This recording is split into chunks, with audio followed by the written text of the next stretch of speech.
Are you ready for some football?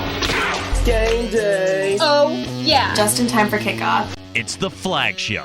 Tons of guest interviews and the most honest analysis of the latest Ole Miss topics.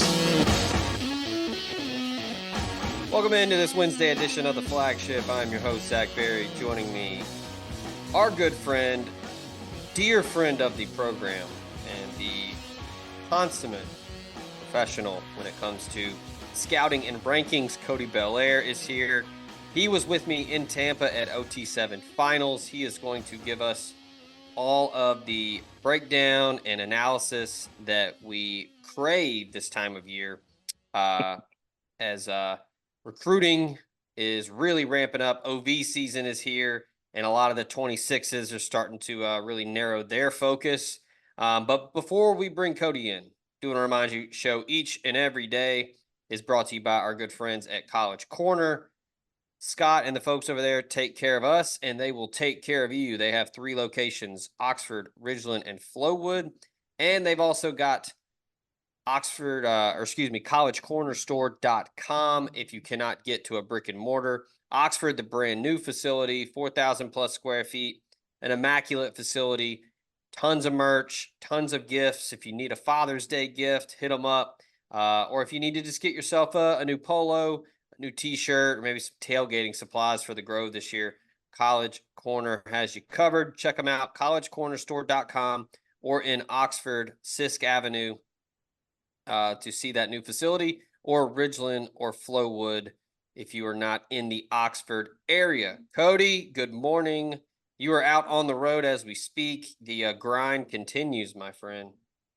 Dude, but the grind never stops. However, I did get a nice little pit stop there in Tampa, seeing your beautiful face. So that was quite a treat for me. But yeah, man, I'm at the old stomping grounds here in Baton Rouge, walking around, and I made some pit stops at Ole Miss earlier a couple weeks ago in Tennessee. So I'm kind of making my rounds down here down south. But I am super fired up to be hanging out with you today. Yeah, man, we appreciate you hopping on. You're a busy man. Before we get into OT7, you mentioned you were at Ole Miss. I know you got some buddies down there. You've actually got a pupil that's now in the industry. So that coaching tree is growing, Cody. Yeah, that's my boy Colton Leggett. He's an offensive analyst now with Ole Miss on the scouting side of things under Alex Brown, and it's one of those things, Zach, where it's genuinely like the coolest part of the gig, personally, coming from working with teams and stuff over the last 8 or 9 years, and you have your student workers with you and all that. And so I'm finally getting to the point where these guys are graduating and getting big boy jobs. And all it is just making me feel very old, Zach. That's all it really is. Yep. Me feel super old, but it's super fun, man. It's awesome. What we do for a living already does that. Oh my gosh, you're so right. Talking to teenagers and anytime if I ever bring up, it doesn't even have to be someone that's that old. Yeah. We were in, Oxford for the Elite 11 regional. Okay. And I remember there were kids there that didn't know who Byron Leftwich was. Zach, I'll tell you one. I was out at dinner last night, and I told you this when we were at the Elite Series in Nashville, and I'm very excited to tell all of your listeners.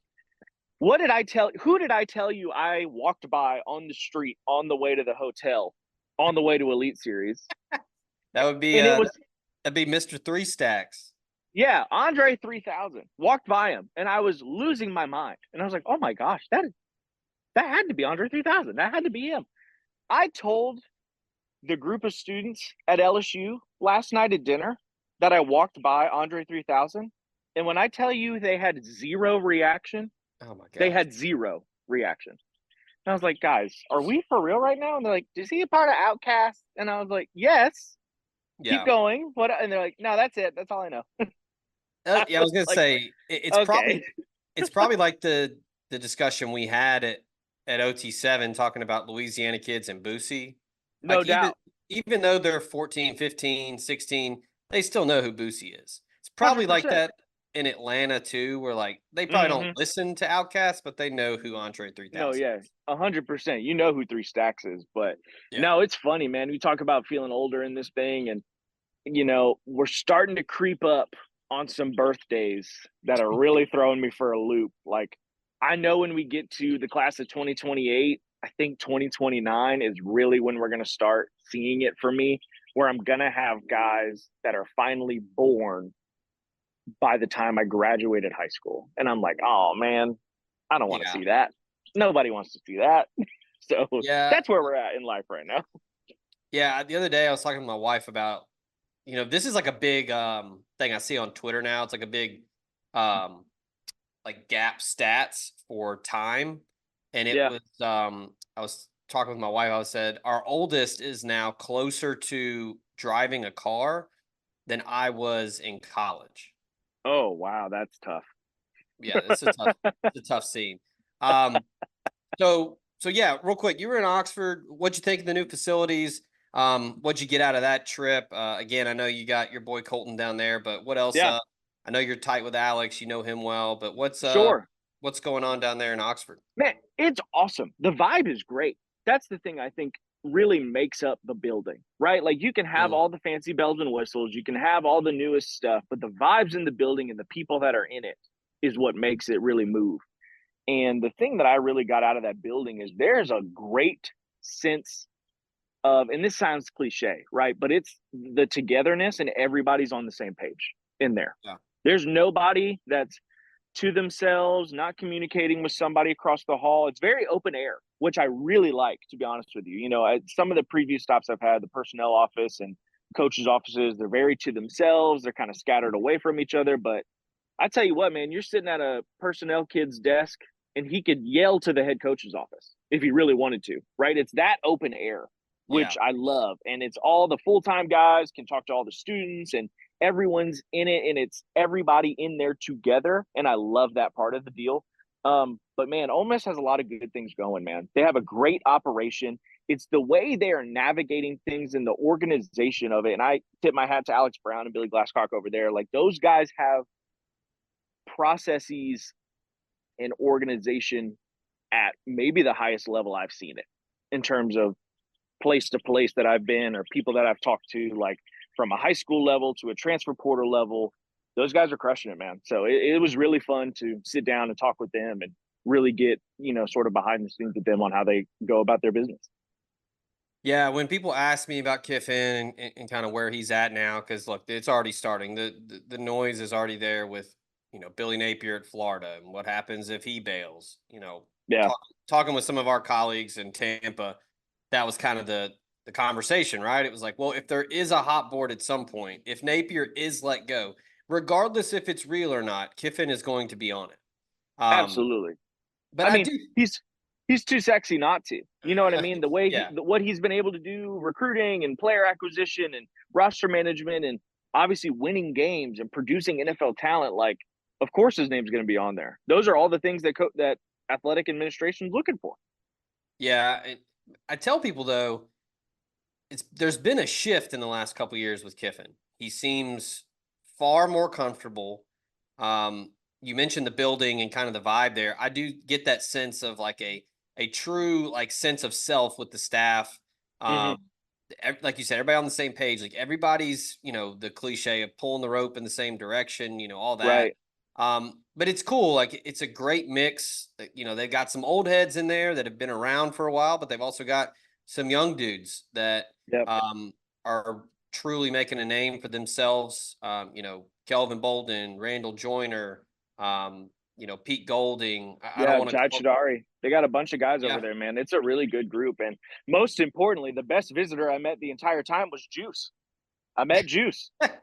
And it was awesome. It was like seeing a celebrity out in the wild. Like the feeling I had seeing Andre 3000 on the sidewalk, how I felt seeing Juice Kiffin Yeah. in the building.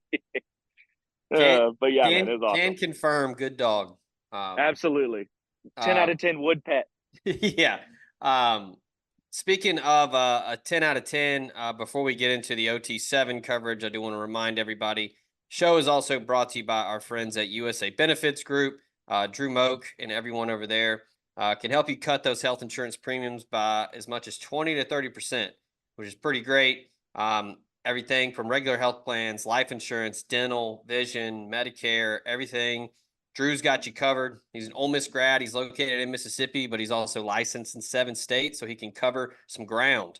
We're going to talk about some guys that covered some ground in Tampa. Drew can do that as well.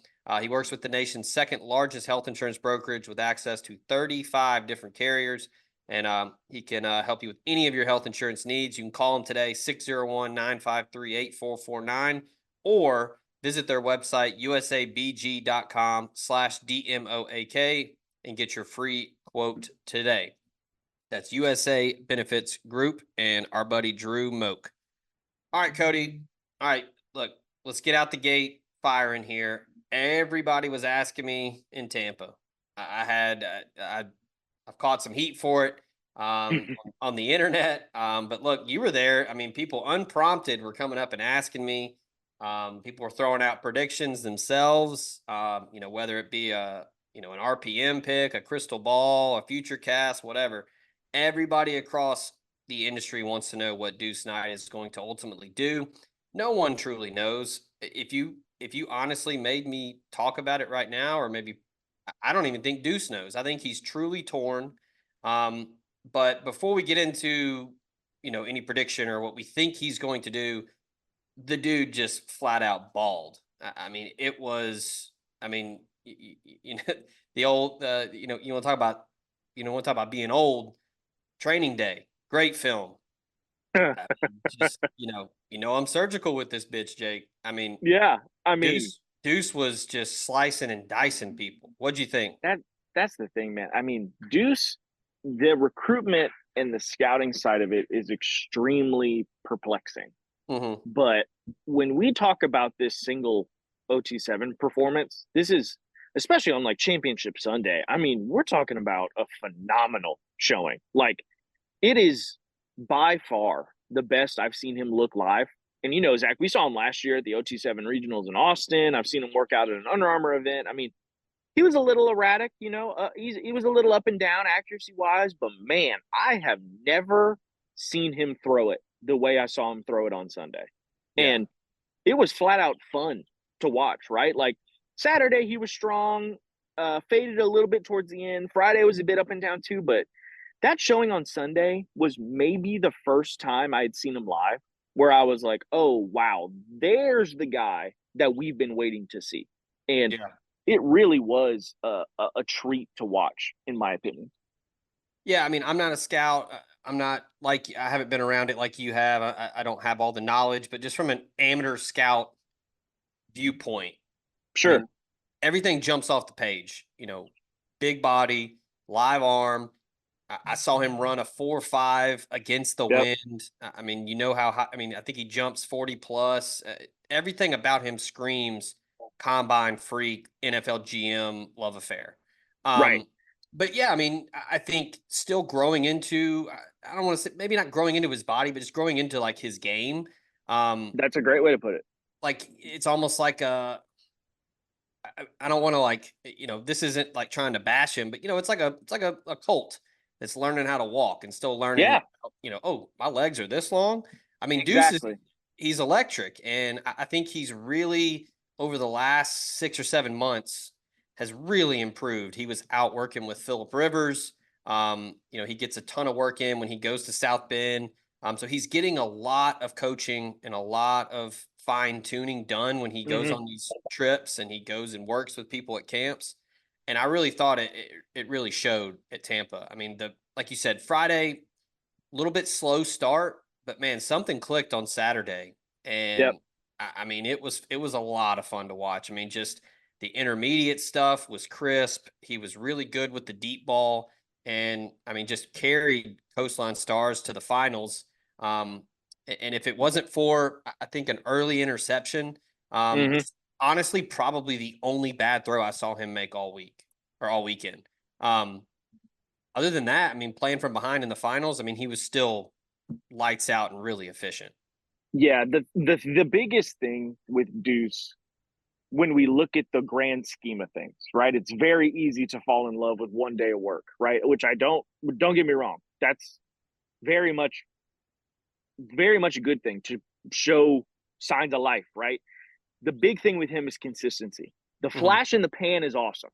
Yeah. Do not get me wrong. It helps you see, hey, when he's on, this is what it looks like, right? But the best QBs at the next level and beyond are the ones who are on for the majority of the time, right? Not some of the time, the majority of it. And with Deuce, you need to see that carry into his senior year, right? You need to see, this is a guy that was like 50% completions last year, and he only had 17 passing touchdowns. He could definitely improve on all those numbers. You mentioned he's a strong runner and an athlete. We've always known that. That's not going to change, but we need to see consistency on Friday nights. And I'm excited to see that. All being said, right? Yeah. He can compound this OT7 championship performance into the Elite 11, which is going to be a very valuable showcase for him. And I think it's going to be really telling to see if this was a flash in the pan deal, or, oh no, this kid's really like taking strides and taking steps into being this player we always thought he could be. But ultimately, that senior tape is going to be one we have our eyes absolutely locked in for once they start getting games going.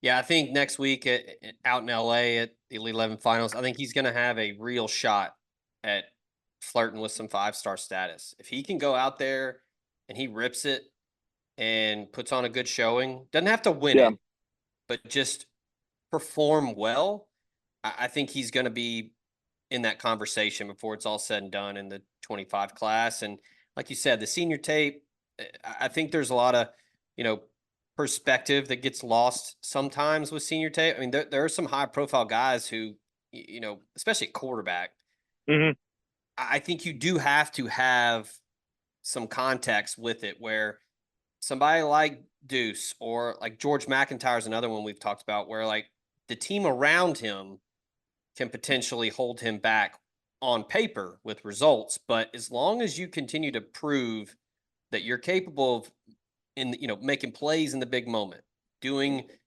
stuff consistently, I think that's more important than wins and losses. Winning hardware and all that's great, but we saw it a couple years ago with Arch Manning. I mean, all due respect to everyone at Newman, he was limited with what was around him, but you could still see the traits. Absolutely. And I really do think, of course, this position is under the microscope more than any other position group when it comes to evaluating prospects. But to your point, the quarterback position, there are so many pieces of the puzzle when it comes to this evaluation. Yeah. And for him, it's just about checking as many of those boxes post senior season, which will end up with our final ranking. For him right now, especially for us, I think he's somewhere in that middle group. There's a group of guys that are at the tippy top that you're sort of sitting here saying, like, look, these guys have shown a lot of good things. Not a ton of question marks with these guys up top. Then there's a group underneath, that's a couple guys underneath there that you say, hey, haven't seen enough yet. I still have a ton of question marks, but, physical trait-wise, maybe not as great in there. And you have Deuce, like, right in the middle, where you're saying, like, I don't know what group he's in, but this OT7 championship work showcase that he put on, this Elite 11 that we're going to go to, this senior season that he's about to have, I think that will help us decide, hey, man, is he a part of this top group, or is he in this group that we never really saw him quite reach it yet? So I think what we're going to see going into this workout and the season going ahead is, can he answer some of these questions that we have, or are we going to be stuck with our hands in the air being like, man, I just don't know. I don't see it. I don't know. So he's very, very interesting. And he's obviously one of the more, polarizing quarterback prospects out there right now, outside of his recruitment. Even it's from a scouting and evaluation standpoint, he is extremely, extremely interesting. The College Corner is headed to Oxford. Stop by their new location in the Oxford Commons off Sisk Avenue. They'll have 4,000 square feet of Rebel gear ready for your trip to the Grove. On your next trip to Oxford, stop by the College Corner or our other great locations in Ridgeland and Flowood. Hats, shirts, polos, pullovers, sweats, t-shirts. College Corner has it all. And as always, you can visit us online at collegecornerstore.com. That's collegecornerstore.com. The College Corner, where your game day apparel meets. Cooler temperatures are right around the corner, and as I like to say, I finally quit smoking years ago. What a breath of fresh air. However, it wasn't until recently when I discovered Zippix toothpicks that I was finally able to curb my nicotine cravings forever. And trust me, I tried everything. Vaping, dipping. Zippix toothpicks are simply a cleaner and more convenient and discreet way to get the job done, and they're available in 6 great and long-lasting flavors. They're perfect for Ole Miss football games, flights, or pretty much everywhere else smoking and vaping are banned. And Zippix toothpicks offers options with up to 3 megs of nicotine. It's finally time to give your lungs a break and start anew. Give Zippix toothpicks a try today at zippixtoothpicks.com. You'll get 10% off at checkout if you use code TOC for Talk of Champions. That's promo code TOC at checkout for 10% off your order. Must be 21 or older to order. Warning: nicotine is an addictive chemical. Zip more and smoke less with Zippix toothpicks. A proud sponsor of the Talk of Champions podcast network.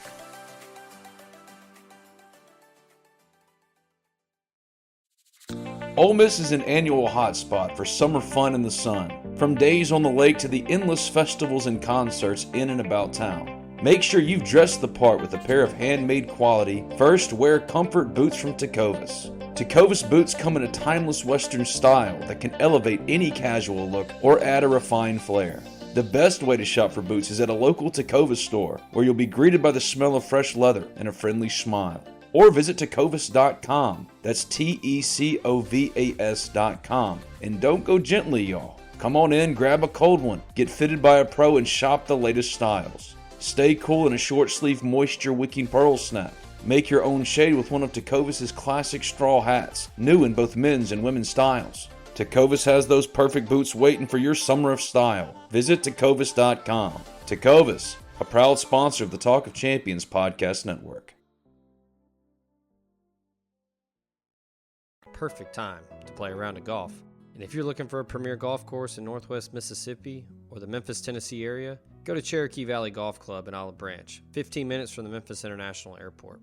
With those cooler temps, you might want to stay warm and comfortable on the course this fall. Go in the clubhouse and check out their new selection of outerwear from Travis Matthew and FootJoy, including FootJoy's new lightweight hoodie. This 18-hole par 72 course includes 4 sets of tees to accommodate all players and has 11 lakes, 52 bunkers, and the wide zoysia fairways and extra-large Champion Bermuda greens and clean roughs make for an excellent opportunity every single time to post a number.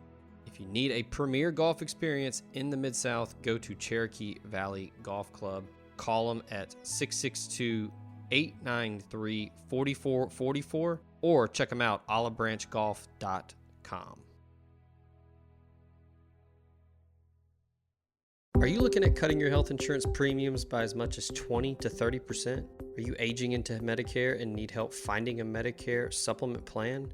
Call Drew Moak of USA Benefits Group at 601-953-8449. Drew is an Ole Miss grad located in Mississippi and licensed in 7 states. He works with the nation's second largest health insurance brokerage with access to 35 different carriers, and he can help you with any of your health insurance needs. From regular health plans to life insurance to dental and vision and even Medicare, he has it all covered. Now more than ever, it is critical to have a health insurance agent who is local and accessible. So call Drew Moak at 601-953-8449 and get your free quote today.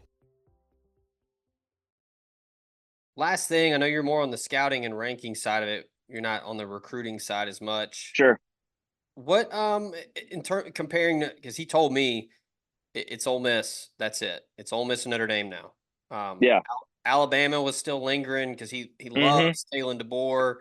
Obviously, he's a lefty. He liked what Penix did with DeBoer. Yeah. Alabama flips Keelan Russell. He said they're out. Yep. Which I'm not going to ask you which one you think where he lands, but which one do you think fits what he does best, either Notre Dame or Ole Miss? Yeah, it's interesting because I really do think both work.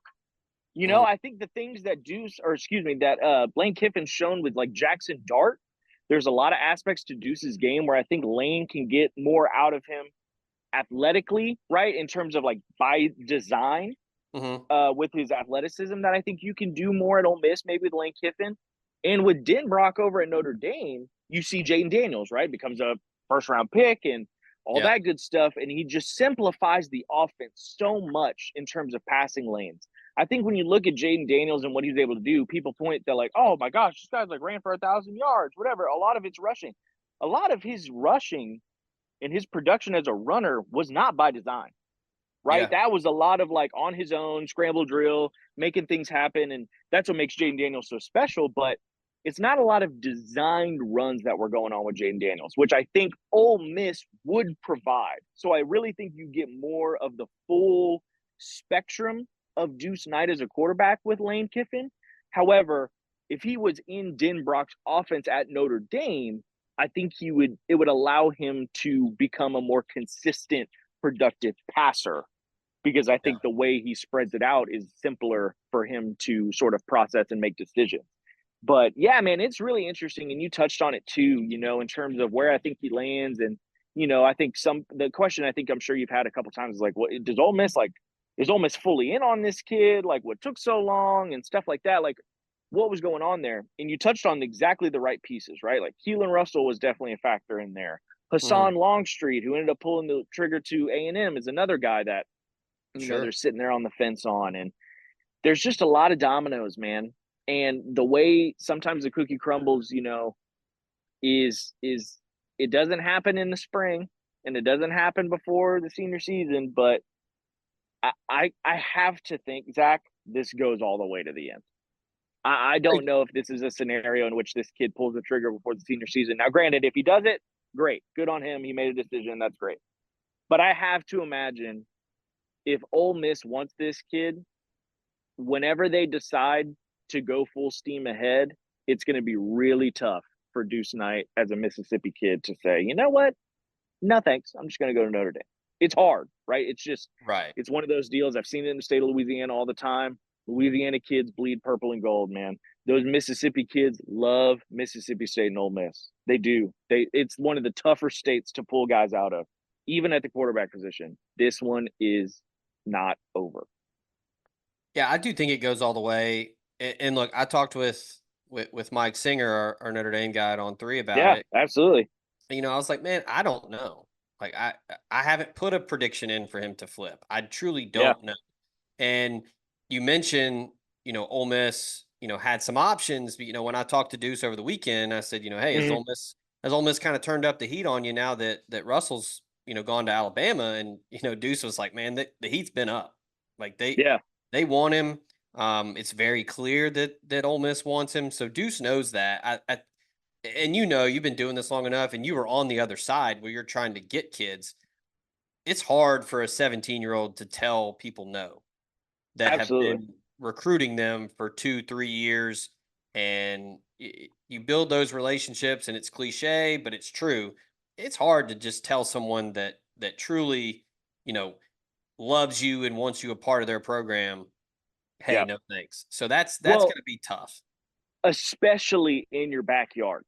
Right? It's different if you're if you're Deuce Knight and, I'm just throwing a school out there, not that anyone, I'm just a complete hypothetical, right? Like USC calls them, right? Hey, man, we want to offer you scholarship, we've been recruiting you really hard, whatever. Deuce, as a kid from Mississippi, is like, hey, USC, I didn't grow up watching your games, or I don't wake up and go to school and I see maroon and white or red and blue, man. You don't see the garnet and gold of USC. You just don't in Mississippi. That's not how it works. Yeah. But when you are a Mississippi kid and you are constantly being berated every single day of your life since that kid was a tot playing football, it's, hey, man, you're going to go to Mississippi State or Ole Miss. What are you going to do? That's the conversation these guys are having since they were born. Yeah. And so it's really hard to tell those schools no. And just to emphasize how strong and how tight that bond is with Mississippi cats to those Mississippi schools, as an LSU employee, that was by far the most frustrated I have ever seen Coach Orgeron be when getting kids to camp.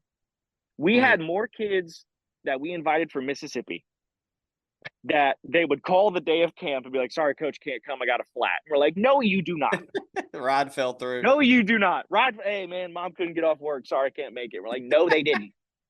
Someone told you not to come here. Who was it? And they're like, oh, man, I don't know what to tell you. So, that place has a chokehold on those Mississippi kids, and it's warranted, man. It's going to be an interesting race, man. The Deuce Knight storyline, even as a guy that's not following too much of recruiting and what's going on there, it is extremely interesting to see where this goes and what comes of it. Yeah, the buzz was palpable in Tampa, man. Everybody was talking about him. Absolutely. For good reason. He showed out. Hell of a segue there, bringing up SC. But before I get to that, you mentioned the athlete portion of the fit with what Dart does. I think a lot of people forget, man. Kiffin was instrumental in guys like Jalen Hurts and Blake Sims, who guys were just really good athletes that ended up being really good quarterbacks. So absolutely, the athlete portion of that fit is pretty interesting. Mention SC. Next guy I want to talk to you about, Juwan Morris, athlete out of Oakland, up in Murfreesboro, around my neck of the woods here. Committed to SC earlier in the spring. Another guy that did himself a lot of favors at OT7. Yeah, man, and the thing with him, he's a shorter guy, but he's not a smaller guy. And I think that's a very important distinction when you're looking at the body type for this guy. He's very interesting, right? Very interesting player, because I think he can genuinely play receiver or running back at the next level. And what I saw from him at OT7 really sort of it made my job harder, right? Because it kind of really showed me like, oh man, this guy he's actually really natural when running routes, and he's actually got good ball skills. That's something that always helped you guys see the field at the running back position, being able to catch balls out of the backfield, or in this case with Morris, potentially even being able to split out wide or in the slot as a receiver. I thought he was very strong in the passing game this weekend, and it's really put me in a blender when it comes to where you would, where does he excel best at the next level? He reminds me a lot of a guy like Anais Smith coming out of high school, where I was at A&M when we signed him, and he was short but not small, and he was a versatile player who was doing basically everything on tape. And they remind me a lot of each other, and that's a good thing, right? That's a good thing. That's a guy that was selected in the draft. It's a guy that was very productive at Texas A&M, did a lot of stuff out of the backfield as a pass catcher and as a ball carrier. So this is somebody that could be a dynamic weapon at the next level. It's just a matter of where does he fit best. Yeah, I know there's a lot of hate sometimes for 7-on-7. It's not real football. They don't have pads on. I think it's a very productive exercise for people like us and what we do. I thought that was a really good showcase for him. You mentioned the route. This isn't like, shout out Phil Longo. This isn't just chasing space and just running, go over here and we'll throw it to you. Yeah. Yeah. This is where you especially in the games, later in, you get out of pool play, you get into the, win or go home. There's some good cover corners out there. There's some good safeties, and you have to. Oh, no question. You got to run good routes. And I thought that he did that. He was very good out of the backfield. They put him in the slot a couple times. Ole Miss is recruiting him as an athlete. He told me that SC and Lincoln Riley are recruiting him as an athlete. So it's just kind of a, hey, we think you're just really talented. We'll get you here and figure it out type recruitment. Right. And it's really a matter of like, what position room do you throw the kid in? What he's going to be asked to do at either place is probably the same, right? Like they're going to do exactly what you said, right? Get him out of the backfield, move him into the slot, a lot of motion stuff, a lot of gadget work. But it's really, hey, man, which position coach are we throwing you in with?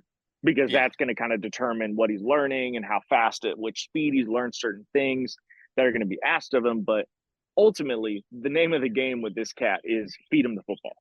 And he can do a lot of good things with it. Yeah, I mean, you've seen it at Ole Miss with, Elijah Moore did it at SC. Dexter McCluster. That's the guy that I always have in my brain as like the gadget guy. Dexter McCluster is the one that I remember growing up watching and being like, yep, that guy is just flat out fun.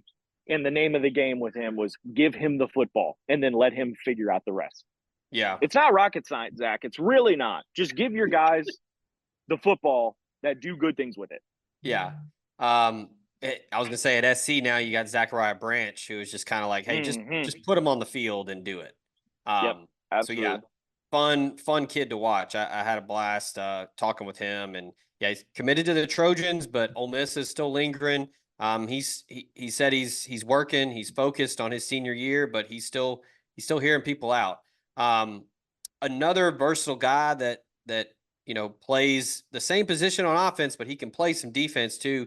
Kenzie West, a 25 kid out of Hartfield Academy in Mississippi. Yeah. Another guy that's just like, hey, I don't care. I'll play wherever you want me. But he was pretty impressive too. What'd you think?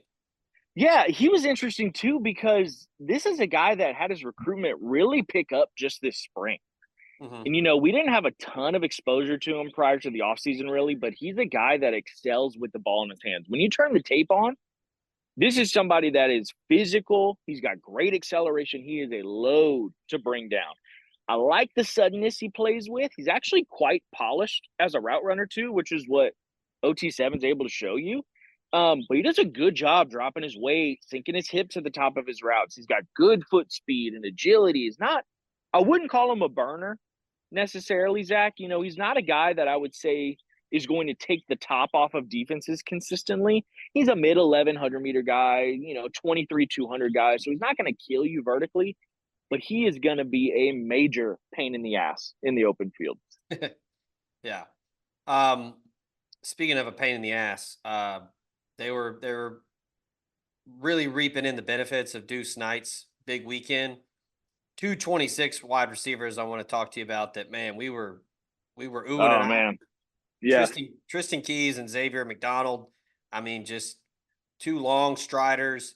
Yeah. I mean, they got the alien arms. I mean, they are lengthy. Mm-hmm. And you want to talk about a pain in the ass. They were torching people all weekend. Yeah, I'll start with Xavier McDonald, right? This is a 6'1", 155-pound guy. Awesome length, right? Ran in the low 4.6s during the spring camp season. Got a low 1,100-meter time on the track. Very twitchy, very bouncy player. He's got great ball skills, man. He's a great route runner, too. The only thing is that he's super lean, right? Like he's 150, 160 pounds soaking wet. So not sure if he's going to be a guy that can ever really play comfortably at that like 185, 190 pound range, but he's somebody that's probably going to be a Z type receiver at the next level. I think that comfortable number 2 guy that's playing off the line. But I saw him have some huge wow plays at OT7. I think the thing with him is just going to be consistency at the catch point. He doesn't clap at it very often, but he lets it get to his body a little bit more than I would like. But I just want to see more consistency out of him and see if he can put some mass on his frame. But I thought he was very, very dominant out there. But one of my favorites, probably the whole, I absolutely love Tristan Keys, man. I love the way he plays, dude. He is electric. Like, he's got that combination that coaches and evaluators fall in love with, which is having burst, but also being fluid, right? Like, he's got the ability to get in and out of his breaks quickly without any wasted movement, which always helps you get open. So, plus he's got super strong hands, man. Like the amount of times where I saw him head tap a kid this weekend was just ridiculous. So he's a natural ball tracker downfield. He can go up and high point it. He's long, he's bouncy. The only critique really with him is top end speed. He's a guy that's probably a 4.7 guy, but the frame and the way he's able to pluck the ball away from his frame, and he still has the suddenness and physicality to box guys out at the catch point. He was just so damn good this weekend, man. And I love his tape. I think he's a guy that, regardless of being a 4.7, is able to still separate from guys efficiently and consistently, dude. He is a damn good ball player. Yeah, watching him, the coach speak quick, not fast. Yeah. Came to mind. Where, he could get to a top of a route, but was still fluid and smooth enough to break it off or get, those over routes and those deep out routes that Deuce was just putting on a rope. He was really good at those. Those two guys, they got a couple years left before they need to make a decision. So it'll be interesting to see, if and when the frame fills out, what they look like as a senior. Yeah, for sure. I mean, there's a lot of good coming out of those guys. And I think the thing you touched on the most is the length and the ball skills and the route running. Those guys are way more polished than a lot of their peers. And that's something that allows them to get on the field early at the next level. Absolutely. That's Cody Belair. On3 scouting and rankings coordinator. I mean, dude, we can't thank you enough for coming on. I know you're a busy man. You're out on the road. You're getting after it. But we'll talk again soon as this cycle gets closer and closer to the fall, because that's when kids are making decisions now. Guys are wanting to get it out of the way. Phew, man, I tell you what, man, it's the process is always accelerating, man. You know, I felt like last year was like, oh, all these guys are gonna pop like right before their senior year, and now we're getting so many kids committing in the middle of June. So I got to get on the road earlier, I guess. I don't know. I don't know what the deal is, but either way, you know, this is my social time. This is really fun for me. So being able to get on the road and see all these schools and all these kids and being able to see you guys, my coworkers and my friends, man, it's really fun. So I'm glad I was able to see you last week, and always enjoy talking to you and talking ball. Yep. Shout out to Overtime. The event was great. Everybody there, Kayla, Zuzu. I mean, the whole Yep. crew put on a clinic on how to run these types of things. So Yeah, excited for next year. it was first class, man. I always have fun at these events, dude. Those people do such a great job. Yeah. All right, that'll do it for this edition of the Flagship. Heavy recruiting here, so make sure to look. If you miss anything, just hey, rewind it, start it over, whatever. Tons of good stuff from Cody here. We'll have full recruiting coverage at omspirit.com. Another visit weekend, another camp weekend. Tons of things moving and shaking, and we've also got some baseball portal stuff. Our boy Ben Garrett is on the trail over there for baseball portal. We've got some intel there, guys in town this weekend. So be sure to head over to omspirit.com to check that out. If you're not a member already, it's only $1. Come on, help us out. Join the community, join the conversation. We have a lot of fun, and you get to get some of the insight and analysis from guys like Cody Belair and Charles Power and everybody else at On3. So for Cody over there, I'm Zach. This has been the Flagship. Till next time, we out.